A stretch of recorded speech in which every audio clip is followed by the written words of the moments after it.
పాలమూరు జిల్లాలో నికరంగా 26 లక్షల ఎకరాలకు సాగునీరు అందుతుండే. సాగునీరుతో పాటు పరిశ్రమల గురించి నేను చెప్పవలసిన అవసరం లేదు.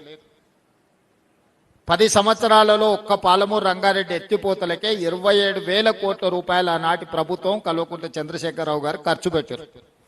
మీరు అడగొచ్చు, 27,000 కోట్ల రూపాయలు పెద్ద ఎత్తున ఖర్చు పెట్టిండు కదా, మంచి పనే చేసిండే. ఆ ఖర్చు పెట్టింది పంపులు, లిఫ్టులు. పంపులలో, లిఫ్టులలో ఖర్చు పెడితే కేసీఆర్ ఇంట్లో కనక వర్షం కురుస్తుంది కాబట్టి 27,000 కోట్లలో అధిక భాగము పంపులకు, లిఫ్టులకే ఇచ్చి పంపులు, లిఫ్టులలో 1,000 కోట్ల రూపాయల కమిషన్లు కొల్లగొట్టి ఒక్క ఎకరా కూడా నీళ్ళు ఇవ్వకుండా ఎక్కడిదక్కడ వదిలేసిపోయిండు. భూసేకరణ కూడా చేయలేదు. ఏ ప్రాజెక్టు నిర్మించాలన్నా, ఏ ప్రాజెక్టును పూర్తి చేయాలన్నా మొట్టమొదట భూసేకరణ అనేది అవసరం. ఈనాటికి నాకు అధికారులు అందించిన సమాచారం మేరకు ఈ జిల్లాలో అన్ని ప్రాజెక్టులు పెండింగ్ ఉన్నాయి. కాంగ్రెస్ ప్రభుత్వమే అధికారంలో ఉన్నప్పుడు పూర్తి చేసిన జూరాల ప్రాజెక్టును వదిలేస్తే ఈ జిల్లాలో కల్వకుర్తి కానీ, భీమా కానీ, నెట్టంపాడు కానీ, కోయిల్ సాగర్ కానీ, ప్రారంభించుకున్న పాలమూరు రంగారెడ్డి ఎత్తిపోతలు కానీ, ఏ ప్రాజెక్టు తీసుకున్నా పనులు పూర్తి సంగతి దేవుడెరుకు. ప్రాజెక్టులు నిర్మించడానికి అవసరమైన భూసేకరణ కూడా జరగలేదు. అంటే భూసేకరణ చెయ్యకుండానే ప్రాజెక్టులు పూర్తి అవుతాయని చంద్రశేఖరరావు గారు ఎట్లా భావించిందని నేను అడుగుతున్నా. అంటే ఆయన ఆలోచన ఎంతసేపు ఉన్నా పంపులు, లిఫ్టులు, 1,000 కోట్ల కాంట్రాక్టర్ల బిల్లులు చెల్లింపుడు, అందులో నుంచి నగదు కొట్టేసు. నాగం జనార్దన్ రెడ్డి గారు కొట్లాడి కొట్లాడి కొట్లాడి అలసిపోయి ఇప్పుడు ఆయనతోనే చేరే పరిస్థితి వచ్చింది. ఏ మాటకు ఆ మాట పాపం పెద్దలు నాగం జనార్దన్ రెడ్డి గారు ఈ పంపులలో, లిఫ్టులలో జరిగిన అవినీతి మీద ఏండ్ల కొద్ది కొట్లాడి సుప్రీంకోర్టు వరకు కూడా పోయి కొట్లాడవచ్చు. ఆయన మాట్లాడిన దాంట్లో వాస్తవం ఉంది. ఈరోజు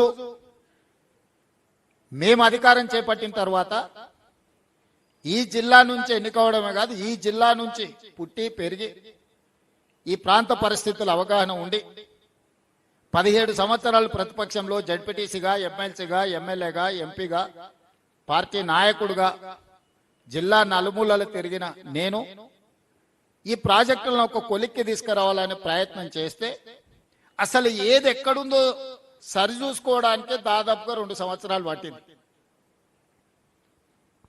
ఈరోజు వాటన్నిటిని కొలిక్కి తెచ్చి ముందుకు తీసుకెళ్దామంటే ఓహో పని చేసేటట్టే ఉన్నాడు, ఇదో కొలిక్కి వచ్చేటట్టే ఉంది కాబట్టి మేమేదో కార్యాచరణ తీసుకుంటాం, రాజకీయ కార్యాచరణ తీసుకుంటాం అని వాళ్ళు బయలుదేరారు.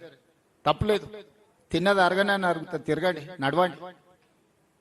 చేసిన పాపాలు కొంచెమన్నా పోతాయి. కాశీ వరకు నడవండి, ఇంకా మంచిది. ఎందుకంటే మీరు చేసిన పాపాలు అంతా ఇంత కాదు. మీరు పాపాలు చేసుడే కాదు, ఆయన చేస్తుంటే చూసుడు కూడా మీరు చేసిన మహాపాపం. ఒక ఆయన గోసి కట్టుకొని రాజశేఖర రెడ్డి అనుకుంటాడు, గట్లెంబడి తిరిగి. గోసి కట్టుకున్న వాళ్ళందరూ రాజశేఖర రెడ్డి అయితే బాగానే ఉంది. ఇటు పేరు మార్చుకున్నాడు ఇంకొక ఆయన. అసలు ఏ మాత్రం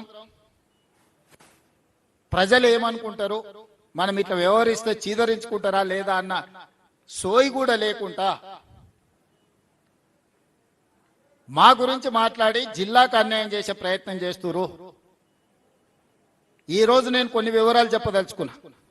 ఖర్చులు కాదు, జరిగిన అప్పులలో 10 సంవత్సరాలు బ్యాంకులలో తెచ్చిన అప్పులకు చంద్రశేఖరరావు గారు 41,118 కోట్లు బ్యాంకులకు అప్పులు అసలు కట్టిండు. మిత్తి 43,385 కోట్లు. చంద్రశేఖరరావు 10 సంవత్సరాలలో సాగునీటి ప్రాజెక్టుల కోసం చేసిన అప్పులకు 84,503 కోట్ల రూపాయలు 10 ఏళ్లలో ఆయన కట్టిండు. నేను అధికారంలోకి వచ్చిన తర్వాత ఆయన చేసిన అప్పుల భారం మొయ్యలేనంతగా మారి కరెక్ట్ 30 నెలల 33,567 కోట్ల అసలు 18,554 కోట్ల మిత్తి. 30 నెలల చంద్రశేఖరరావు చేసిన పాపాల బైరోడు నాకు అందించిన ఈ అప్పు 52,120 కోట్లు ఈ నెలకు పెట్టిన నేను. మీడియా మిత్రులు రాసుకోవాలి. 30 నెలల చంద్రశేఖరరావు చేసిన అప్పులకు తప్పులకు ఓన్లీ సాగునీటి ప్రాజెక్టులకు నేను చెప్పేది 52,121 కోటి రూపాయలు ఆయన చేసిన అప్పులకు తప్పులకు అసలు మిత్తి కలిపి 52,121 కోటి రూపాయలు నేను చెల్లించిన. ఇక నేను పనులకి 30 నెలల్లో చెల్లించింది ఎంత అంటే 22,000 కోట్ల రూపాయలు. 52,000 కోట్ల రూపాయలు ఆయన చేసిన అప్పులకు నేను వడ్డీలు అసలు మిత్తి కడితే నేను మొత్తం రాష్ట్రంలో జరిగిన ప్రాజెక్టులకు అంతా నేను చెల్లించింది కాంట్రాక్టర్లకు 30 నెలల 22,000 కోట్లు.